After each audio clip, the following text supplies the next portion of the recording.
Oke, kita lanjutkan dengan mechanical hazard. Okay, let's continue with the mechanical hazard. Okay, where mechanical hazard occurs. Jadi, di mana saja sih sebenarnya adanya mechanical hazard? If you visit the company or usually manufacturing company, there are many places in the factory that can that potentially exhibit the mechanical hazards. For example, here you can see that this is the list of operation, the list of actions in the manufacturing company that that can be as potential of the mechanical hazard. So first of all is the cutting, puncturing, shaping, shearing, crushing, forming, bending, and straining. So jadi kalau kita bicara tentang di mana mechanical hazard itu ada, mostly ketika kita berada di perusahaan manufaktur yang menggunakan permesinan, maka kita akan banyak menemukan mechanical hazard.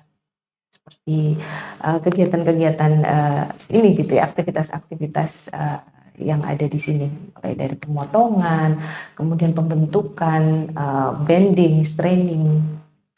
Selain sumber dari actions, kita juga ada sumbernya dari movement. So beside of the actions, actually the mechanical hazard also occurs due to the movement. The movement of the machine. For example, it's rotating because there's nip point on it, and then reciprocating and transversing. Jadi mechanical hazard ini muncul karena gerakannya, begitu. Karena adanya gerakan, misalkan gerakan berputar dari mesin, kemudian gerakan reciprocating ya, jadi gerakan yang berulang, gitu ya, berulang reciprocal. Kemudian gerakan transferring, gitu ya. Transferring itu bergeser. Nah, ini juga menyebabkan potensi bahaya mekanis itu muncul. Okay, here are the examples of the mechanical hazards. Okay, let's start from this part. So this is the example of the cutting hazard. You guys, I guess, pretty familiar with this kind of the rotating show operation, right? Where's the saw? The saw is going round. It is circling while it's cutting the material. Okay, this is the other examples. It's like a regular show machine. Ya, jadi ini contoh dari cutting hazard. Yang pertama dengan mesin gergaji putar gitu ya, mesin gergaji putar, mesin gergaji yang biasa. Nah, ini juga ada. Ini pemotong, mesin pemotong dia yang tajam itu yang ada di bagian merah. Okay, the red one, the red arrow here indicate the ones that is the shape, the positions of the where the sharp point of this the machine, the sharp point of the machine. Okay. Or the dangerous part of the machines. Okay, and then next one is the stabbing and puncturing machine. You can see here that the materials that can may emit some of the part, some of the part can be very dangerous because it's rolling also, right? It's rotating. So if, for example, a worker accidentally put their hand on here, then it will be very dangerous. Okay, and then the other one is like a puncture. The one that is the sewing machine. That maybe you guys familiar with this in the sewing machine, and also in the drilling machine. Nah, jadi ini untuk yang stabbing dan puncturing. Yang puncturing itu menusuk gitu ya. Istilahnya seperti akupunktur ya. Akupunktur kan ada menggunakan jarum ya. Jadi ini sama gitu ya. Bagian yang tajam gitu ya. Bagian yang tajam gerakannya adalah vertikal begitu. Ini juga bahaya apabila kita tidak hati-hati. Oke, contoh yang lain adalah crushing. Ini contoh gerakan reciprocating yang tadi saya jelaskan ya. Jadi ini mesinnya bergeraknya ke kanan dan ke kiri. Mesinnya bergeraknya ke kanan dan ke kiri, ini bisa menyebabkan orang yang tidak sengaja atau tanpa sadar dia melewati mesin tadi bisa terjepit. Okay, this is the examples of the reciprocating movement that I mentioned before. So the machine reciprocate in how to say, it's like go the right and left frequently. So if somebody try to pass, if they don't have a good allowance, then they can trap between the machine and the wall like this. Okay, and here is shear hazard, like a shearing part. Okay, so usually here the machine part want to make the material become thinner, right? And like the goal of this operation is to make the materials thinner. So if you put the materials here in this red arrow, and then usually it's pull here in this direction. So if you pull in these directions, then it become it's thinner. It's thinner, but the dangerous part is in this part. Although it's not sharp, but because you usually pull in using very high force, then it become it's also kind of apply force on a certain part of a human body. Okay, this is the examples where operator can be injured by unguarded transmissions or machinery. Okay, this one I think you guys are quite familiar with this. This is the what is it? The conveyor. Okay. While his is drawing in hazard between counter rotating part. Jadi ini adalah yang sebelah sini karena dia bahaya karena ada gerakan putaran gitu ya, dari gerakan memutar dari dua bisa roda gigi gitu ya, yang counter rotating. Jadi dia berputarnya dengan arah yang berbeda. Okay, this is the examples, still the examples of the mechanical hazard, particularly in the motions. This is the slide before that I show is like a schematic figures, while here is in the real case. Like here is the one that these two bar are rotating. These two cylinders are rotating using counter rotating part, like in counter rotating movement. Okay, the source of mechanical hazard is not only on the machine itself, but also in the flying chips that can be produced during your mechanical operations. Yeah. And also the sparks. Sometimes in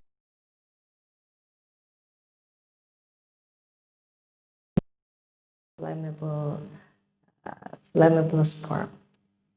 Ya, jadi tidak hanya dari mesinnya saja, mechanical hazard itu bisa muncul juga karena adanya chips gitu ya, potongan kecil yang dihasilkan ketika proses manufacturing tadi gitu ya, dan juga bunga api gitu ya, spark. Nah ini bahaya juga, apalagi kalau mungkin di sekitarnya ada flammable materials gitu ya, jadi ini bisa menjadi titik api.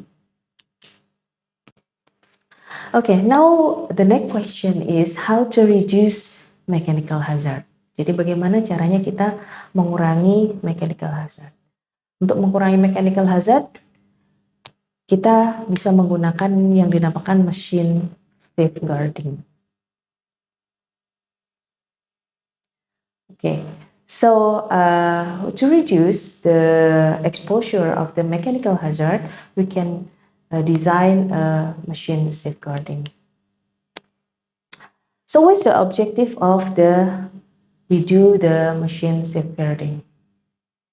A common rule in the occupational safety and health, if the operation of the machine or contact with it can injure the operator or other in the vicinity, the hazard must be either eliminated or controlled. So basically, as I mentioned before in the hazard control sections, if it's possible, then you need to eliminate or substitute the hazard potentials. But sometimes I can say that in most of cases it is it is impossible. So any machine part, function, or process which may cause injury must be safeguarded. So the safeguarded actually classified as engineering control. Ya, jadi mechanical hazard, mesin dan mechanical hazard itu perlu dikontrol dengan safeguarding. Seperti yang saya sampaikan di awal, idealnya memang mechanical hazard itu harus dihilangkan gitu ya dengan piramida kontrol tadi. Dengan piramida kontrol tadi itu kita harus ambil yang paling atas, eliminasi atau substitusi. Tapi pada banyak kasus itu tidak mungkin. Jadi biasanya orang cenderung untuk memilih untuk melakukan safeguard ini. Jadi safeguard ini klasifikasinya lebih bawah lagi, bukan di substitusi tapi di engineering control.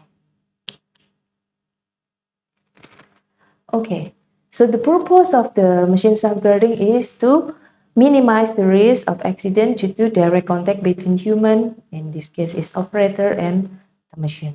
Jadi tujuan utama dari mesin safeguarding ini adalah untuk mengurangi gitu ya, meminimalisir potensi munculnya kecelakaan karena adanya direct contact antara manusia, human, dan machine. Nah, what is direct contact? Jadi apa sih yang disebut sebagai direct contact di sini gitu ya? Yang pertama adalah direct contact dapat terjadi karena operator itu mengalami fatigue, distractions, atau careless.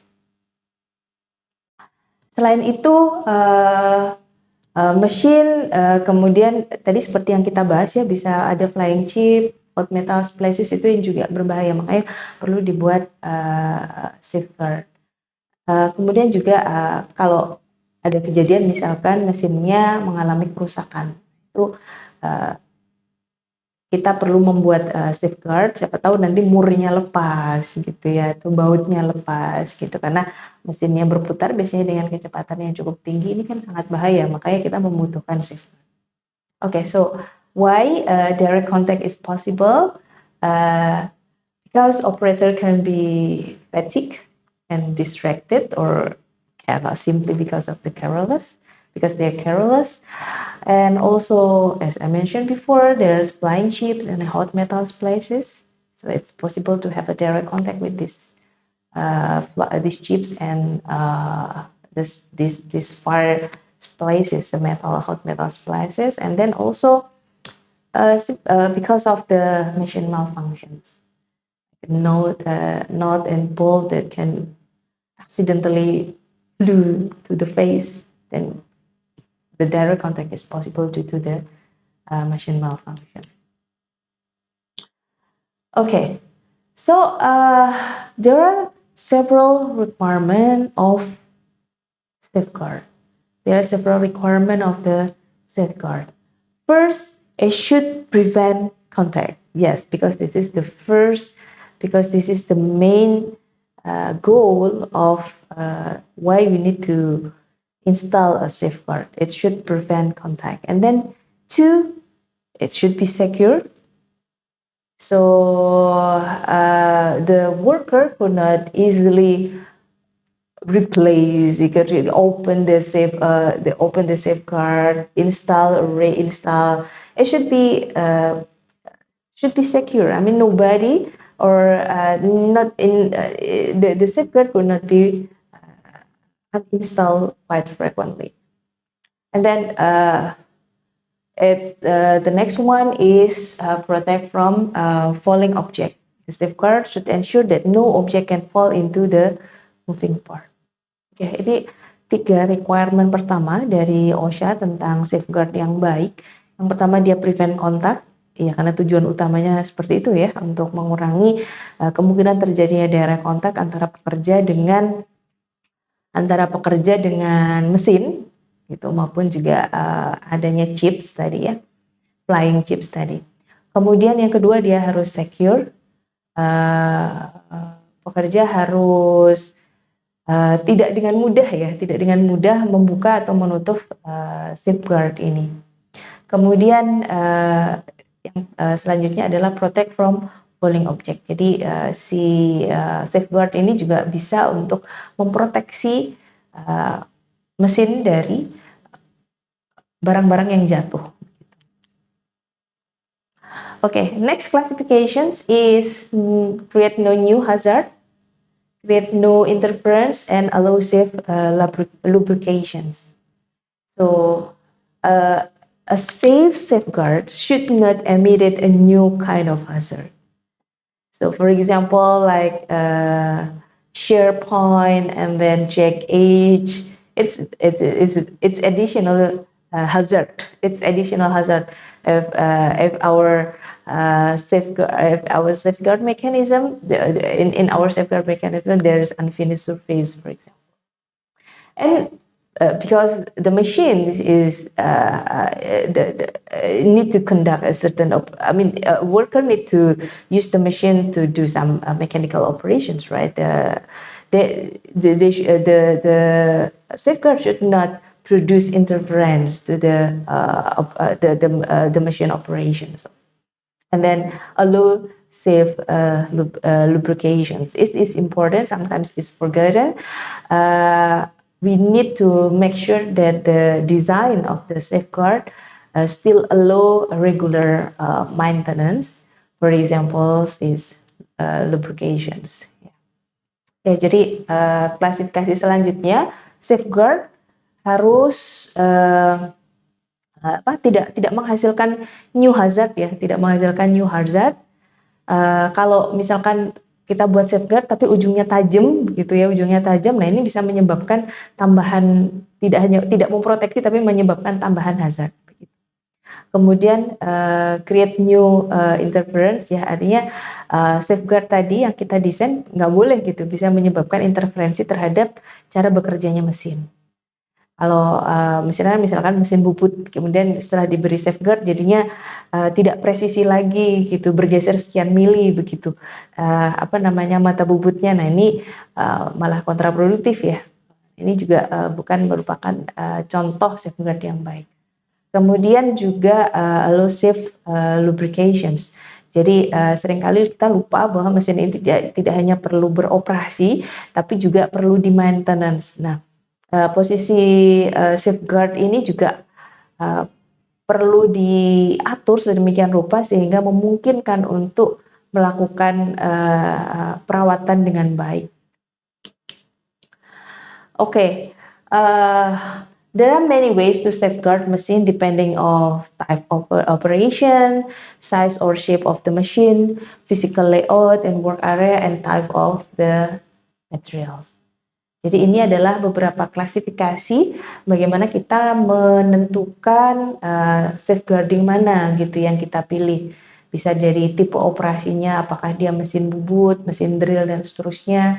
Kemudian size ya, ukuran dan bentuk dari mesin. Kemudian bagaimana layout dari tempat kerja, bagaimana layout dari mesin tadi relatif terhadap mesin-mesin lainnya di shop floor, itu juga perlu kita pertimbangkan. Kemudian juga tipe dari material, yang yang diproduksi begitu ya, yang dilakukan prosesnya di mesin tadi, itu akan sangat menentukan safeguarding tipe safeguarding mesin apa yang cocok. Oke, mesin safeguarding sendiri terdiri atas tekniknya ya, bisa kita bagi menjadi 3. So we can classify machine safeguarding technique into these 3. First is fixed guard, where the permanent part of the machine made of sheet metal, bar plastic, and other substantial material. So the safeguard become like the additional part of the machines.